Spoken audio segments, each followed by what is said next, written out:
산업선교 시스템이라는 제목으로 말씀 증가하겠습니다. 많은 분들은 기술이 발전하고 문명화되면 이 땅에 유토피아가 임할 거다라고 얘기합니다. 모든 종교에서는 우리가 유토피아를 만들 수 있다 이렇게 말합니다. 그러나 성경은 반대로 얘기하고 있습니다. 앞으로 재앙은 더욱 심해질 것이라고 얘기하고 있습니다. 그러나 이 재앙으로 말미암아 복음은 계속 증거될 것이라고 얘기하고 있습니다. 마태복음 24장 또 디모데후서 3장에 이 시대의 재앙이 어떻게 일어날지 잘 나와 있지요. 물론 계시록에도 잘 나와 있습니다. 특별히 마태복음 24장은 시대적인 재앙에 대해서 얘기를 하고 있습니다. 또 나라와 나라가 전쟁을 하는 또 기근이 일어나는 이런 국가적인 자연적인 재해를 가지고 얘기를 하고 있습니다. 디모데후서 3장에는 개인적인 재앙, 또 영적 문제와 관련된 부분들을 얘기하고 있습니다. 마태복음 24장 13절에 이렇게 나와요. 끝까지 견디는 자는 구원을 얻으리라. 자, 그러면서 14절에 이 천국 복음이 모든 민족에게 증언되기 위하여 온 세상에 전파되리니 그제야 끝이 오리라. 이래 나옵니다. 끝까지 견디는 자 구원받는다. 무슨 말입니까? 뭐 참고 있으면 구원받는다는 얘기입니까? 예수 믿어야 구원받지 무슨 참고 있다 구원받습니까? 그 말이 아니죠. 14절에 보면은 14절에 보면은 잘 나와 있죠. 어떤 구원이냐? 모든 민족에게 복음을 증거하는 증인의 자리에 그 자리에 서게 된다는 얘기입니다. 코로나 재앙은 길어질 겁니다. 안타까운 것은 이 모래 위에 성을 지으신 분들이 많습니다. 믿음이 연약하신 분이 많고 육신이 강하신 분들이 많습니다. 좀 많이 무너질 겁니다. 어쩔 수 없습니다. 안타깝지만 사실입니다. 그러면은 언약의 사람, 믿음의 사람은 굳건히 서 있느냐? 그렇지 않습니다. 흔들리기 쉽습니다. 상황이 그렇습니다. 여건이 그렇습니다. 그러나 꼭 기억하시기 바랍니다. 끝까지 견디는 자. 참는다, 인내한다 이런 말이 아닙니다. 상관이 없는 자입니다. 어떤 사람들은 보니까 굉장히 믿음이 있었던 것 같은데 큰 위기나 문제가 오면 쉽게 무너지는 분도 계세요.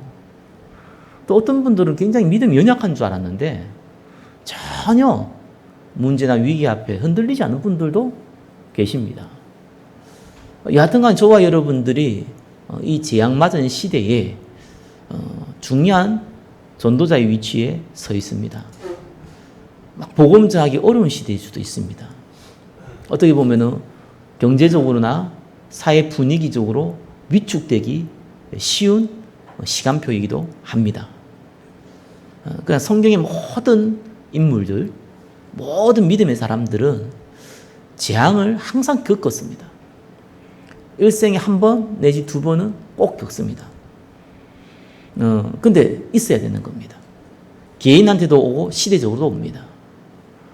바벨론 포로로 끌려간 것은 시대적인 재앙입니다. 본인이 어떻게 할 수 없는 겁니다. 본인뿐만 아니라 이스라엘 모든 민족이 고통받는 시대였습니다. 그런 시간표가 와요. 그러나 다니엘은 거기에서 가장 큰 응답 받은 사람입니다.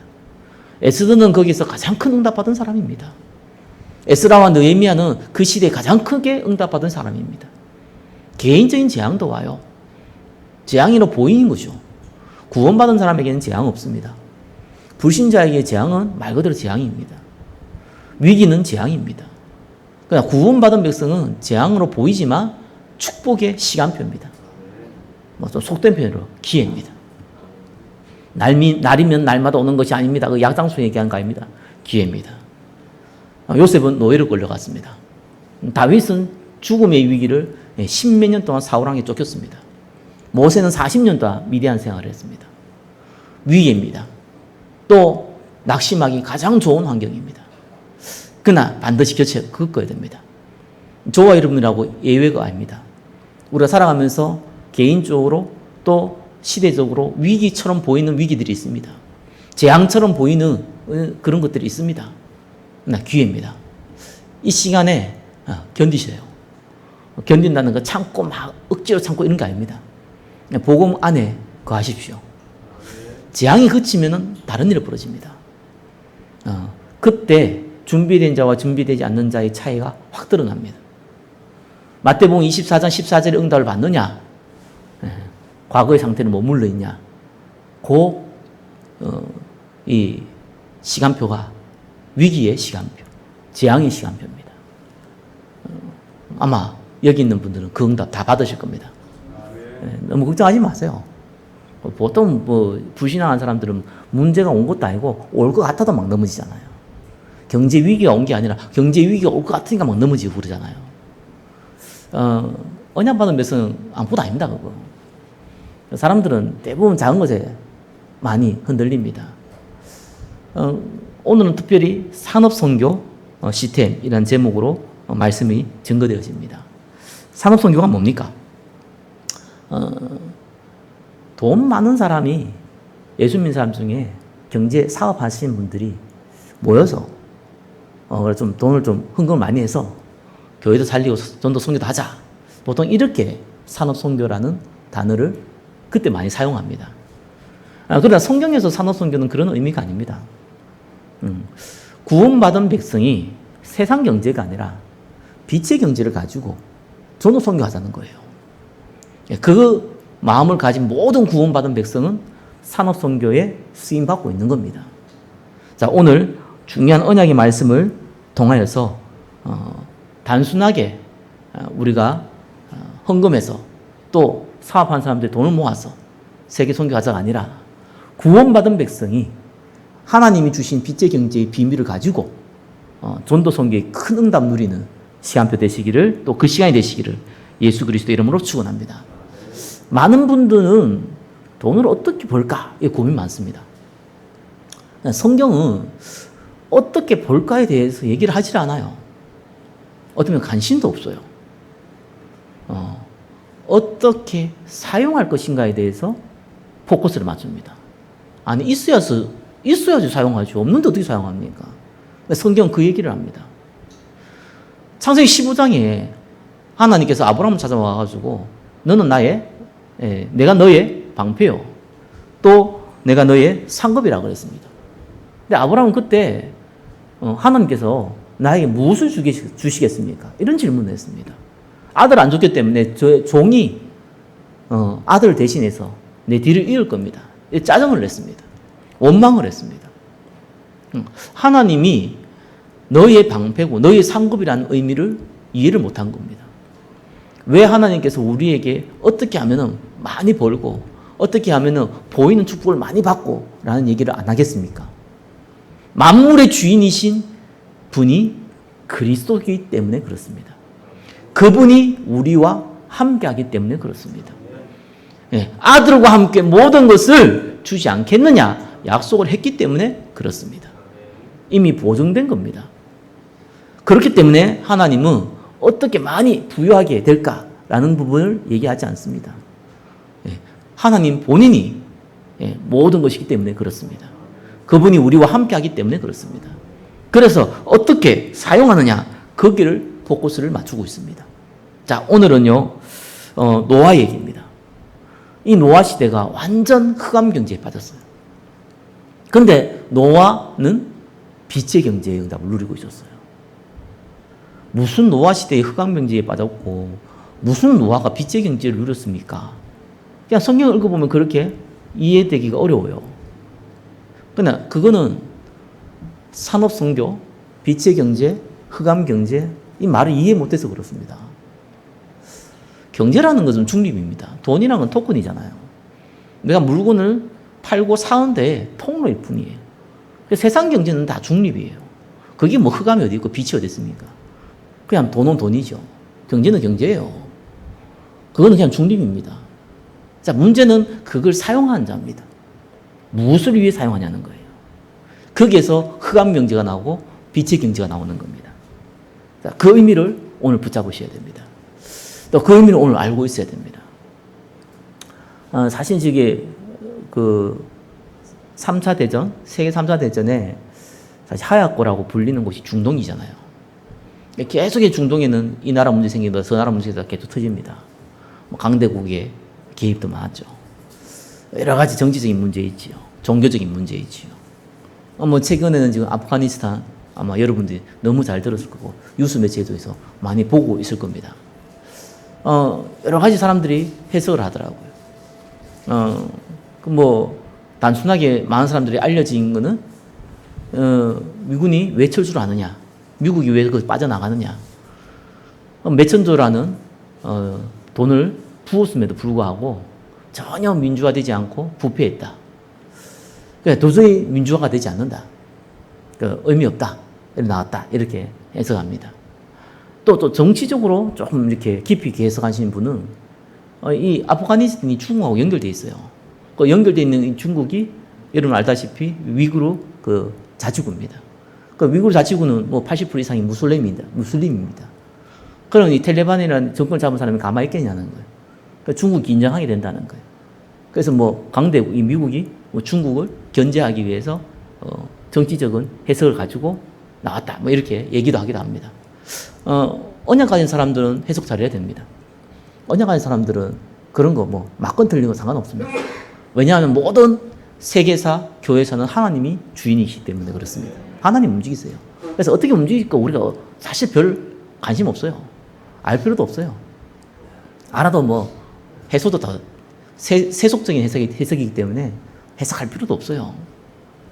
언제든지 복음이 없으면요 재앙이 임합니다. 이게 성경적인 해석이에요. 재앙은 언제 임하느냐? 의인 10명 없을 때, 복음 가진 사람이 없을 때 재앙이 임해요. 또 동시에 재앙이 그치고 나면은 모든 민족의 복음 증거하는 복음 전할 중요한 기회가 만들어집니다. 재앙이 임할 때 하나님은 소수를 남겨놓거든요. 그 아프가니스탄에도 그 100%가 무슬림은 아니에요. 제자들 남겨놓습니다. 저 북한이요 저렇게 공산화돼가지고 지금 70년이 지났는데 불구하고요 그 지하교회에서 한국을 위해서 기도하는 북한 성도들도 있다니까요. 제자들은 하나님 남겨놔요. 그래서 재앙이 딱 그치면은 본격적으로 복음이 증거되어져요. 우리가 그걸 봐야 돼요. 그걸 보기 때문에 우리가 북한을 살려야 되고요. 저 아프가니스탄 놓고도 기도해야 돼요. 중요한 시간표거든요. 근데 그게 중요한 게 있죠. 그 뭐든지 움직이는 때는 그 통로가 필요하잖아요. 이게 경제거든요. 이 경제를 어디다 쓰냐? 굉장히 중요합니다. 구약시대나 지금이나 6,000년 전이나 지금이나 모든 사람들에게 우상이 되어 있는 게 하나 있습니다. 그게 만문신이라고 그러죠. 돈입니다. 이거는 한 사람도 예외가 없어요. 역사도 상관없어요. 모든 시대가 동일했습니다. 모든 사람들이 공통적입니다. 이 부분이 걸려 있어요. 그래서 이 부분이 해결이 안 되면은 하나님 쓸 수가 없거든요. 그래서 오늘은요, 단순하게 뭐 돈 얘기하는 것도 아니고요. 단순하게 뭐 사업하자 뭐 이런 얘기는 더더욱 아닙니다. 하나님이 우리에게 주시는 이 축복의 통로 중에 하나가 그리스도 말만 모든 축복 이미 주셨는데 그거 딱 방해한 요소가 하나 있다니까요. 우상인데 그게요. 우상 중에 핵심 포인트가 하나 있어요. 그게 경제입니다. 자, 그 비밀을 가지고 보셔야 돼요. 아프가니스탄에서 그 경제를 해도요, 전부 다 흑암 경제로 흘러가서요. 될 수가 없어요. 한국 사람들이 간혹 군인들이요, 해외 가가 칭찬받는 경우가 많아요. 왜냐하면 그때는 이제 한국 사람들은 뭐 어떤 정복을 하는 이런 정치적 의미로 가지 않잖아요. 물론 뭐 정치적으로 어쩔 수 없는 뭐 강대국에 때문에 가서 파송받고 파견하고 그러잖아요. 가가지고 또 한국 사람들이 그거 잘해줘요. 왜냐면 이따 와야 되니까. 어떤 정치적인 목적도 없으니까. 한국 사람들 좀 특징이 있잖아요. 그러다 보니까 막 이렇게 그 사람들 많이 도와줘요. 거기 사는 그 시민들을 많이 도와줘요. 그럼 뭐 우물도 봐주고 뭐 이런 거 많이 해줘요. 또 교육도 가르쳐 주고요. 그럼 인기가 많습니다. 왜냐면 전쟁하러 간 거 아니니까 한국 군인들이 보통 이 시대에 갈 때. 도우러 가요. 그럼 많은 사람 영향을 끼친다 이런 얘기 많이 들었어요. 자, 그런 것만 잘해도요. 눈에 보이는 거. 그러니까 사람들 신뢰만 좀 얻어도요. 바꿀 수가 있는 거예요. 근데 그 경제를 어디 쓰냐 중요하잖아요.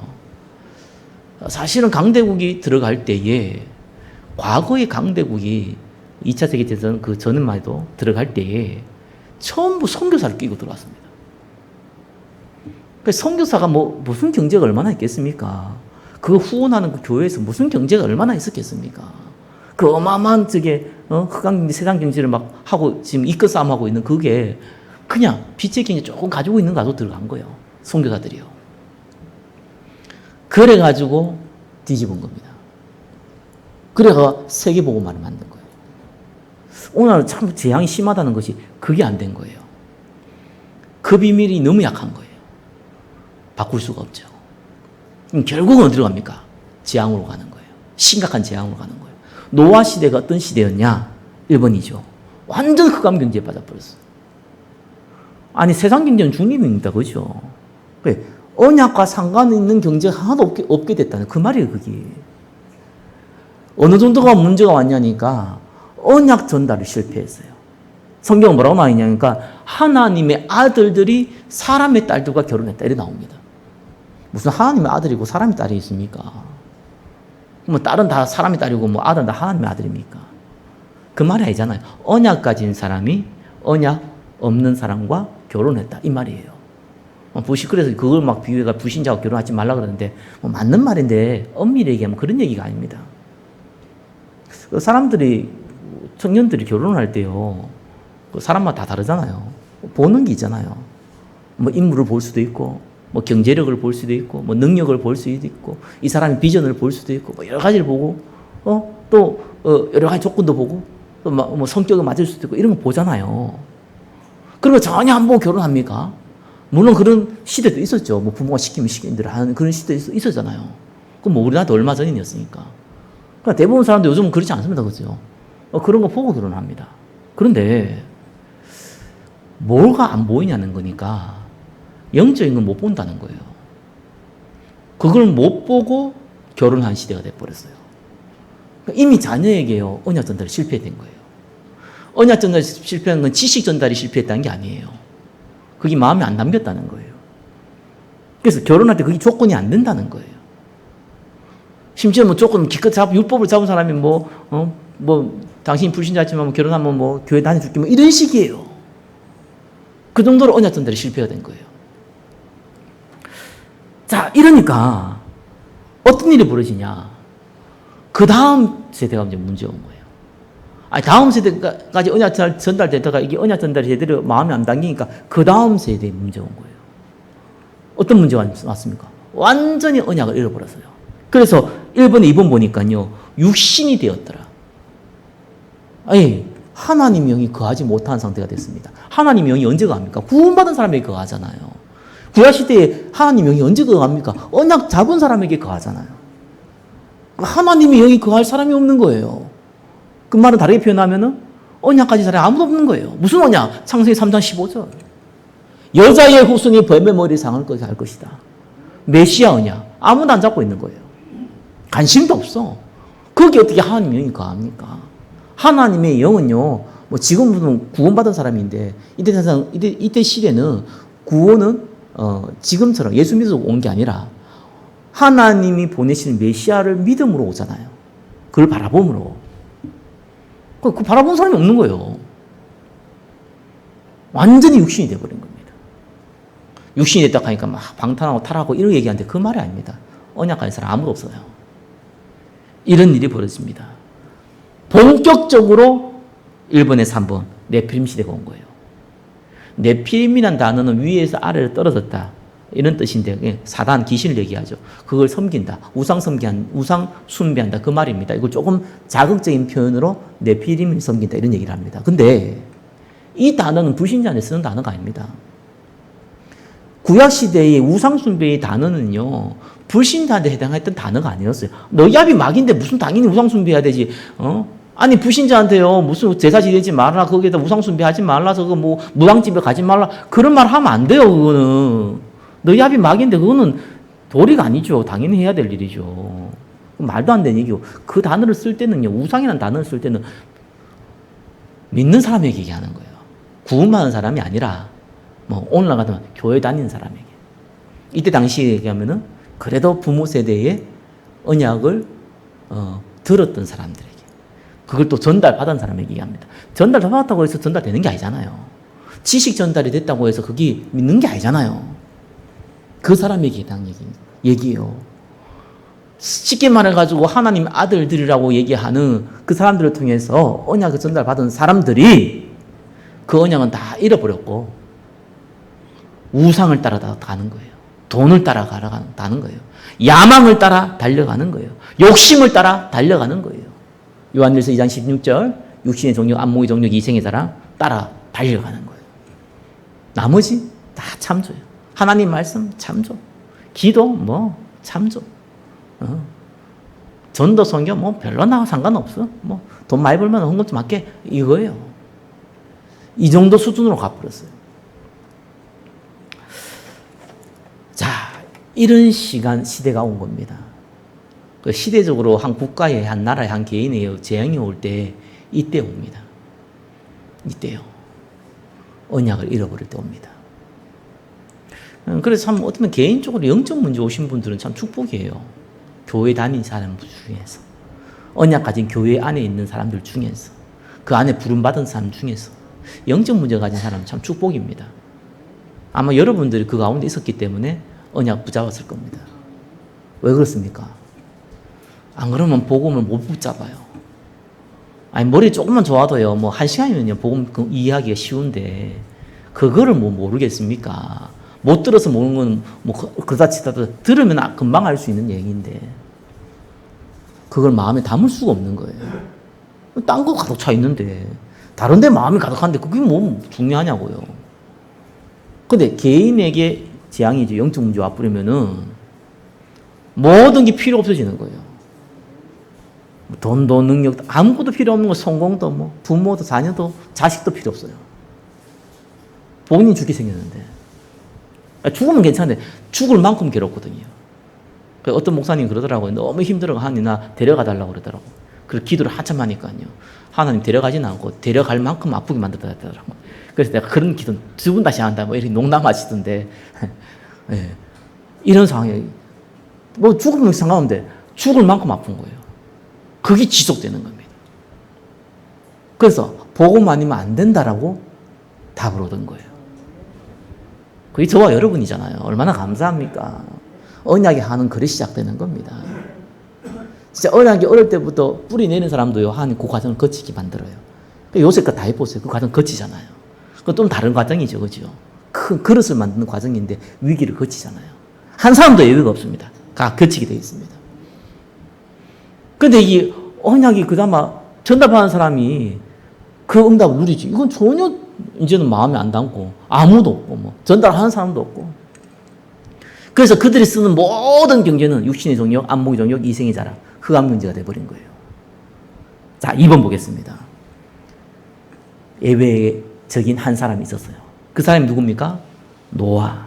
창세기 6장 8절에 9절에 보니까 그러나 노아는 여호와께 은혜를 입었더라. 노아는 예수님을 믿었더라. 이렇게 나와 있지 않아요. 뭐라고 나옵니까? 은혜를 입었더라. 참 이것도 참 은혜입니다. 하나님이 저와 여러분을요 전도자로 부르신 거예요. 그걸 믿으세요. 근데 이게 은혜입니다. 영적 문제 와서 그랬든지, 뭐 질병이 와서 그랬든지, 아니면 여러 가지 어떻게 하다 보니까 예수 믿게 된지 잘 몰라도 성경은 뭐라고 나옵니까? 여호와께 은혜를 입었더라. 감사한 겁니다. 가끔씩 기도하면서 내가 어떻게 예수 믿게 됐지? 내가 어떻게 전도자의 대열에 서 있게 됐지? 뭐 심지어 저 같은 어떻게 내가 목사가 됐지? 이런 질문을 해요. 감사할 일이죠. 뭐 이런 일이 벌어졌고 저런 일이 벌어졌고 이런 결단이 있었고 저런 결단이 있었고 다 있었는데 그것 때문에 그래 되지는 않더라고요. 여호와께 은혜를 입었더라. 죄와 죽음의 사단의 문제를 해결하신 그리스도. 이 지식을 아는 것도 대단한 건데요. 이걸 진짜 믿게 됐잖아요. 왕같은 제사장 거룩한 나라 하나님이 소유된 백성, 지식 전달받은 것도 어마어마한 은혜인데 그게 진짜 믿어졌어요. 그리스도 외에는 필요한 거 없다. 문제 사건 위기 있어도 그거는 나를 망하게 할 수 없다. 왜? 그리스도와 함께 있기 때문에. 성공하는 건 목적 아니다. 돈 많이 버는 것도 목적이 아니다. 유명세를 가지는 건 더더욱 목적이 아니다. 내 자녀를 잘 키우는 것도 어떤 목적도 아니다. 나의 목적은 전도와 선교다. 하나님이 나를 거기에 그것 때문에 나를 불렀다. 이걸 알고 있고 이걸 마음에 담았다는 거는요, 그냥 모든 축복을 다 받은 겁니다. 하나님이요, 노아에게 은혜를 베푸듯이 저와 여러분에게 은혜를 베푼 겁니다. 그래서 노아 보고 뭐라 합니까? 당대 의인, 예? 당대 완전한 자. 똑같습니다. 저와 여러분이요, 21세기의 의인이요, 21세기의 완전한 자임을 믿으시기 바랍니다. 이건 진짜라니까요. 세상에 말하는 의인이 누굽니까? 세상에서 말하는 완전한 자는 세상 사람도 그렇게 얘기 안 해요. 그런 사람 없으니까. 근데 세상 사람들은 의인을 얘기합니다. 그죠?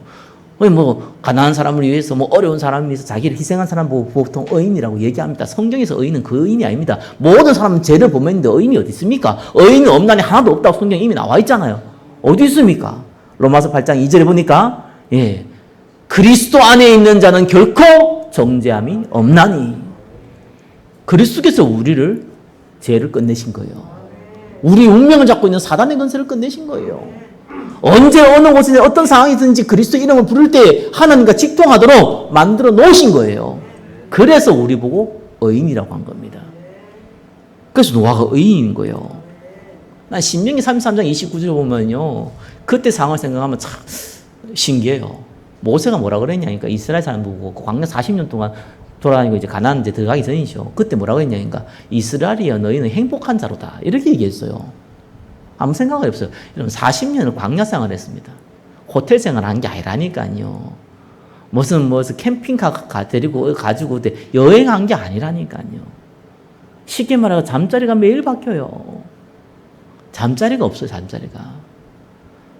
그 사막이에요. 먹을 거 없어요. 그러니까 맨날 만나와 주신대 하나님이. 그 과자예요. 과자. 여러분 하루 3끼 과자 먹어볼래요? 한 일주일 먹으면요 못 먹어요. 40년 동안 과자를 먹어요. 뭐 씻을 때가 제대로 있습니까? 물이 얼마나 귀한데. 때가 꼬실꼬실하죠.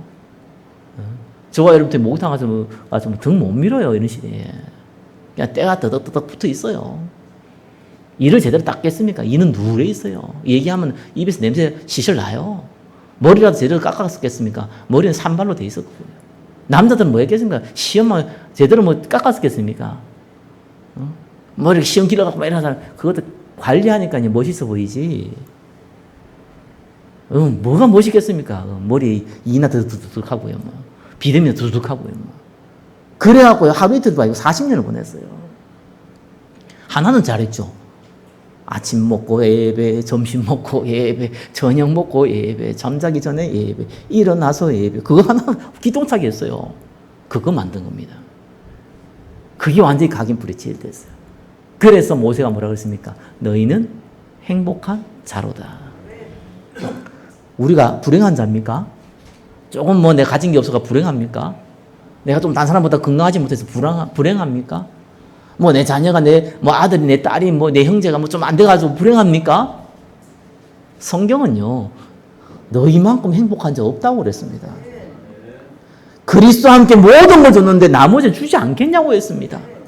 로마서 8장에는요, 죽음도 그 어떤 것도, 사단도, 귀신도, 악령도, 운명도 그리스도의 사랑에서 끊을 수 없다고 그랬습니다. 그래서 여러분 좀 하나의 습관 같은 거 있으면 참 좋아요. 기도하기 전에 하는 거 있잖아요. 보통 기도하게 되면 뭡니까? 하나님 감사합니다. 이런 기도하잖아요. 그게 얼마나 축복인지 모릅니다. 그러니까 예를 들어 습관 중에 하나 좀 더 가졌으면 좋겠어요. 그 스스로 나는 행복한 사람이다. 고백하세요. 그거 진짜입니다. 난 불행한데 나는 행복한 사람입니다. 이렇게 얘기하면 행복해집니까? 그 말이 아니에요. 팩트라서 그래요. 사실이라서. 그 노아가요, 복음 제대로 알고 있었어요. 그리고 나서 이 복음이 정말로 복음되기 위한 방법이 하나가 뭡니까? 사명을 붙잡아야 돼요. 구원은 은혜로 받다 보니까 사명을 못 잡으면요, 복음이 은혜인지 몰라요. 꼭 기억하시기 바랍니다. 복음이 복음되고 복음이 은혜가 되려면요, 사명을 붙잡아야 돼요. 사람들이 설교 들어가서 은혜 받다는데 미안한 얘기인데요, 그 얘기의 거의 90%는 거짓말이더라니까요. 좀 내가 몰랐던 부분 알게 줬다. 아니면 좀 감동받았다. 재미있었다. 아니, 속이 좀 후련해졌다. 보통 그런 얘기예요. 또 몰라도 좀 알게 됐다. 뭐, 이런 거 정도예요. 그게 은혜입니까? 그 은혜 아닙니다, 여러분. 착각하시면 안 돼요. 그렇게 은혜 못 받습니다. 은혜는요, 사명 붙잡을 때 오는 거예요. 하나님이 주시는 거예요. 하나님께 감사하는 거예요. 내 귀가 즐거운 게 아니에요. 내 생각이 즐거운 게 아니에요. 내 어찌냐, 내 마음이 즐거운 것도 아니에요. 우리는요, 누가 운명을 하시면은 뭐라고 얘기합니까? 지금 천국 파송 예배라고 얘기해요. 이제는 축하할 일이에요. 가족은 힘들죠. 그게 어떻게 웃고 즐겁고 막 하하 그럴 수 있는 얘기입니까? 슬픈 일이에요. 그러나 구원받은 사람 영원한 천국 갔단 말이에요. 그래 축하할 일이기도 해요. 그걸 불신자는 모르는 얘기잖아요. 그죠? 우리가 얼마나 큰 축복받았는데. 근데 이거를 실제적으로 체험하려면은 반드시 사명을 붙잡아야 돼. 그래서 노아가요, 분명한 사명을 붙잡았어요. 그게 뭡니까? 오늘 어떤 본문이죠. 너를 위하여 방주를 만들어라. 그죠? 저와 여러분을 위하여, 여러분 스스로를 위하여 방주를 만드시기 바랍니다. 방주가 뭡니까? 그리스도. 방주가 뭡니까? 복음 정확히 알고 언약 기도 누리고 있고 영적 시스템 가운데 거하는 거 보고 방주라고 합니다. 그 안에 거하라. 누구를 위하여? 너를 위하여.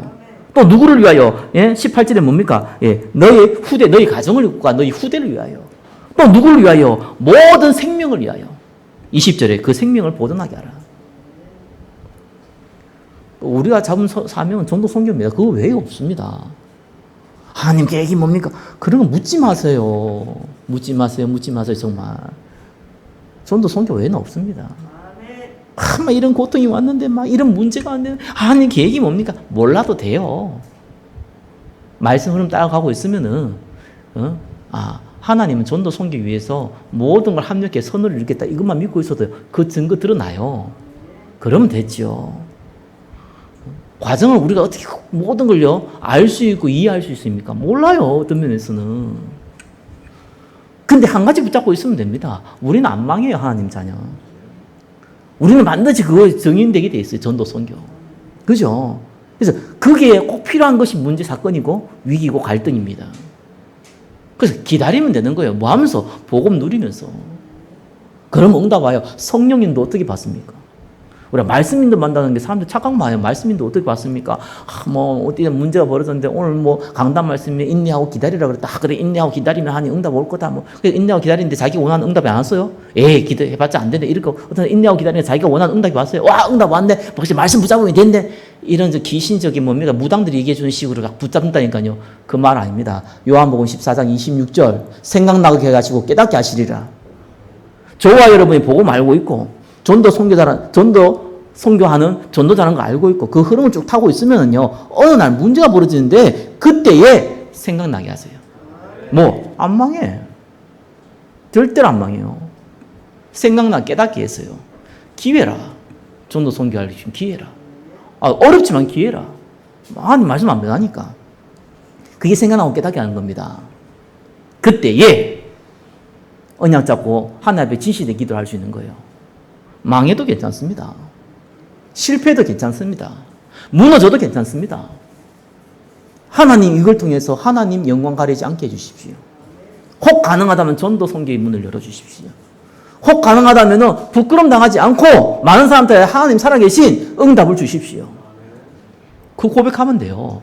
그 고백이 안 나와요. 평소에 말씀의 흐름을 안 타는 사람은 절대로 안 나와요. 막 문제 해결하려고 하지 그게 안 나와요. 증거 와요. 그럼 그 증거가 뭡니까? 사람마다 다 틀리잖아요. 그걸 보고 간증이라 그러는 거예요. 그 사명을 붙잡은 노아가요. 완전히 절대적으로 순종했어요. 여러분 흑암 경제는 육신의 능력, 안목의 능력, 이생의 자랑에서 열심히 씁니다. 그죠? 벌고 쓸어요. 노아가 그때 당시 부자였을까요? 몰라요. 부자일 수도 있겠죠. 가난했을까요? 하여튼간 먹고는 살았어야 되는데 가난했을 수도 있겠죠. 노아가요 배를 만드는데 어디다 만들었냐니까 산 위에 만들었어요. 그거 모든 사람이 얘기했어요. 하나님께서 재앙 내릴 것이니까, 비 내릴 것이니까 방주로 들어오라고. 근데 왜 사람들이 비웃었겠습니까? 상식적으로 생각해보세요. 그때 당시에는 배를 산에 만든 것도 웃기잖아요. 뭐 바닷가는 호수까지 만들어야지 왜 산에 만듭니까? 근데 그보다 더 황당한 것이요. 비가 내린대요. 비라는 것을 구경해보지 않았던 시대입니다. 그때 당시가. 그래서 수증기로 지면을 짚어가지고 수분을 통해서 땅을 적셨던 시대예요. 비가 안 내렸어요. 그래서 궁창 위에 하늘, 궁창 아래 하늘이라고 하잖아요. 그러니까 지구 위에 감싸고 있는 물기둥이 있었단 말이에요. 그러니까 비라는 걸 구경하지 못했던 건데요. 비 내린다 그러니까 하늘에서 물이 내린다고 하니까 황당한 얘기예요. 저와 여러분이 알고 있는 이 복음이요, 불신자가 볼 때는 황당한 얘기예요. 너를 믿고 너희 주목을 믿고 너희 경제를 믿고 세상을 믿어야지 무슨 하나님을 믿고 그거 다 약한 사람들 하는 얘기라고 다 그렇게 얘기하잖아요. 그러다 보면 대충 좀 열심히 그냥 교회 다니면 되지. 그거 생명 그거 다니고 아니 코로나 시대에 무슨 안 보세요. 코로나 시대에 지금 교회 다니는 사람들 교회 나가 안 돼 이럽니다. 예수 믿는 사람이요. 교회 나가면 안 돼 이럽니다. 황당한 일이 벌어져요. 그러다가 헌금까지 안 해. 무슨 헌금을 합니까? 교회에다가 목사기도 힘든데. 불신자가 볼 때 그렇게 얘기한단 말이에요. 황당한 사람. 뭐 세상 말에 이상한 사람. 또라이. 좀 작으면 미친 사람. 도저히 말도 안 되는 사람. 결과는 어떻게 됐습니까? 노아가 그냥 순종한 게 아니잖아요. 복종과 순종이 차이 알죠? 복종은 이유 없는 거죠. 그냥 무조건 하라는 대로 하는 게 복종이에요. 그래서 군대에서는 복종하라고 그래요. 순종은 아닙니다. 그렇죠? 순종은 이유를 알고 가는 겁니다. 무슨 이유요? 하나님이 명령했잖아요. 무슨 이유요? 하나님 우리보다 땅까지 증인 되라 했잖아요. 무슨 이유요? 모든 민족으로 가서 제자 삼으라 했잖아요. 그게 이유입니다. 그 이유를 알고 순종하는 자. 모든 사람 다 죽었다니까요.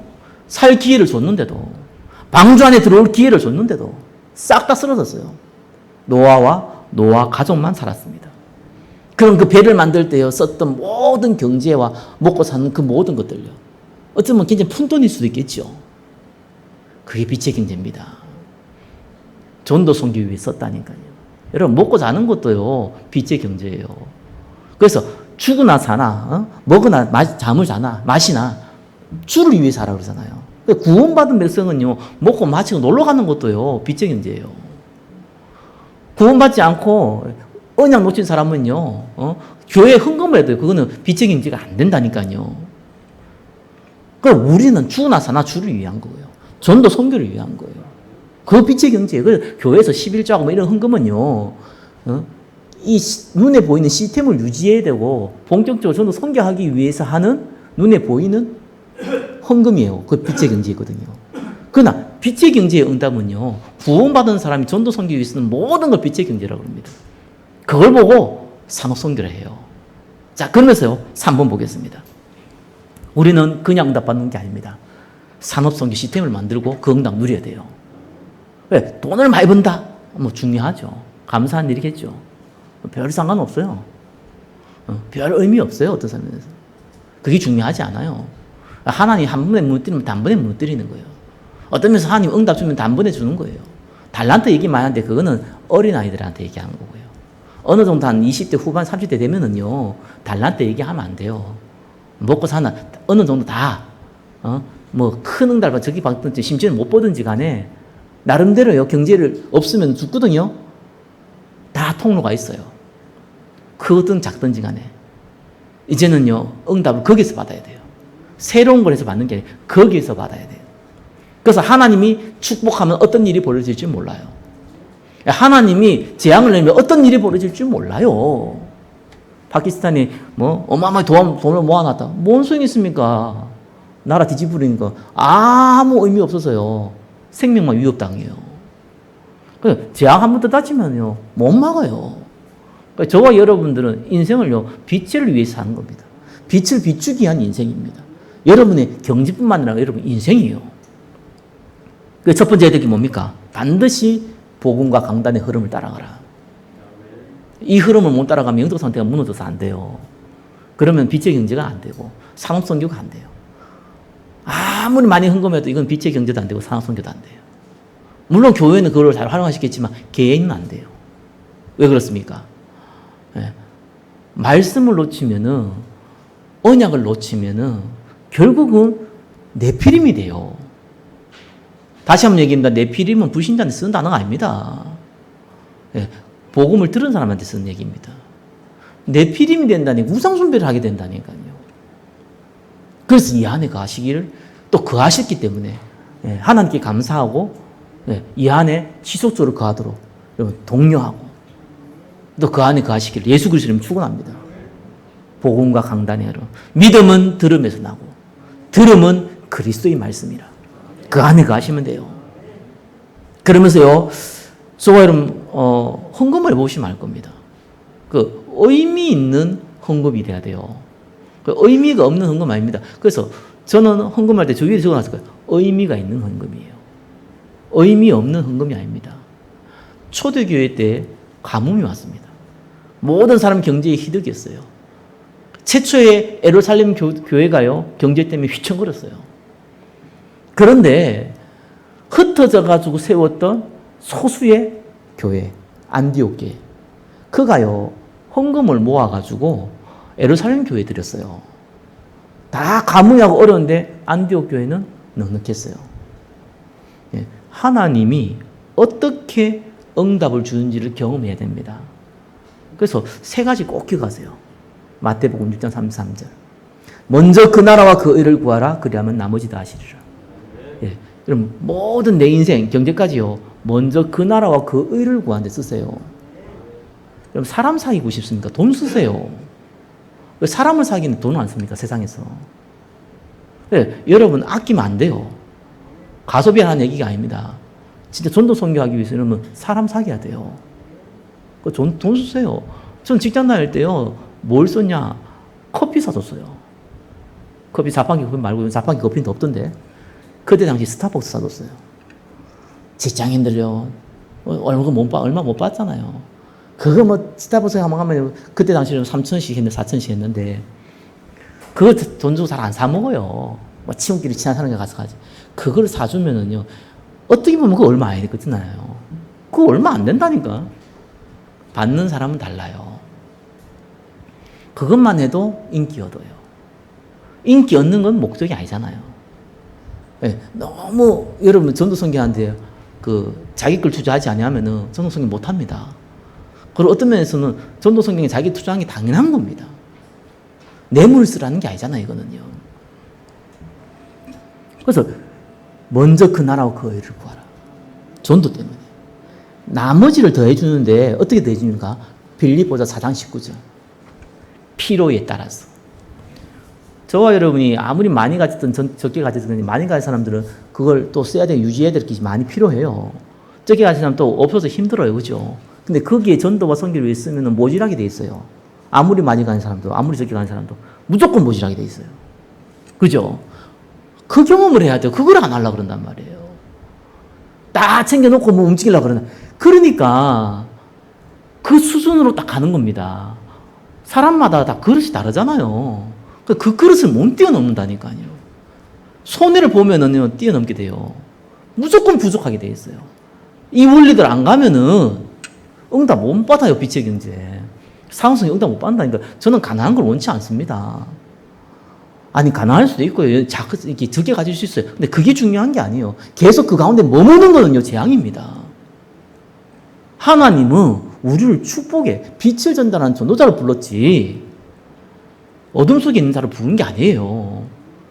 그렇기 때문에 나머지를 더하는 걸 체험해야 된다니까요. 그 비밀을 배워야 돼요. 그게 여러분 삶 속에서, 여러분 경제 속에서, 여러분 인생 속에서 못 배우면은 믿음이라는 게, 은혜라는 게 안 와요. 그러니까 똑똑한 사람들 은혜를 왜 못 받습니까? 다 계산하고 앞뒤 좌우 다 재고 하기 때문에 안 돼요, 이게.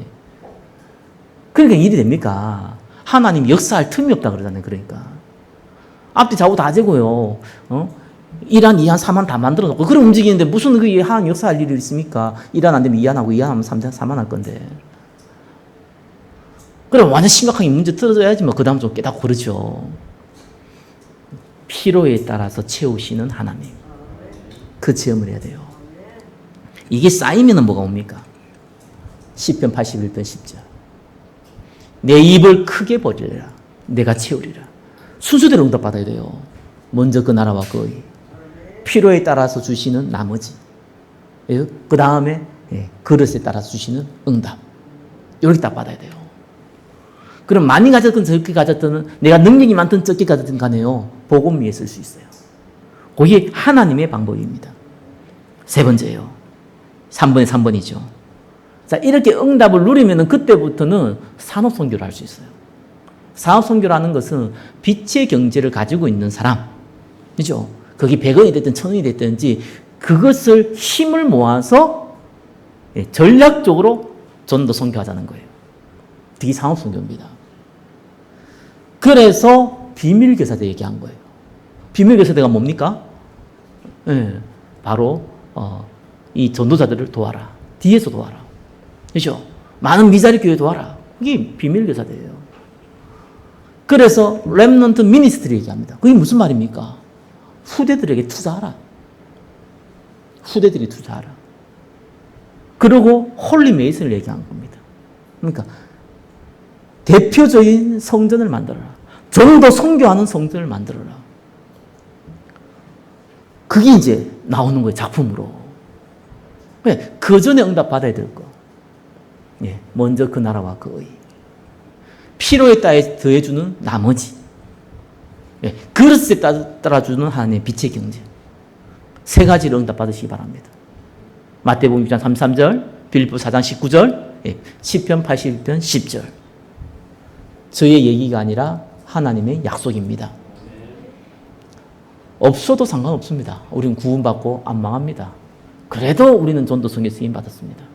그러나 하나님께서 우리에게 이 시대에 재앙맞은 시대에 대표적인 전도자로 세우심을 믿으시기 바랍니다. 복음 알고 있는 사람 없어요.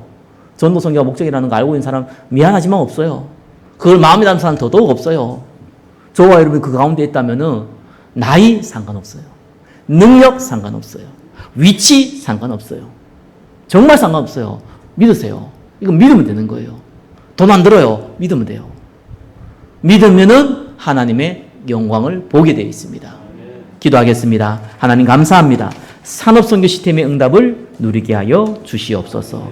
예수 그리스도 이름으로 기도드립니다. 아멘.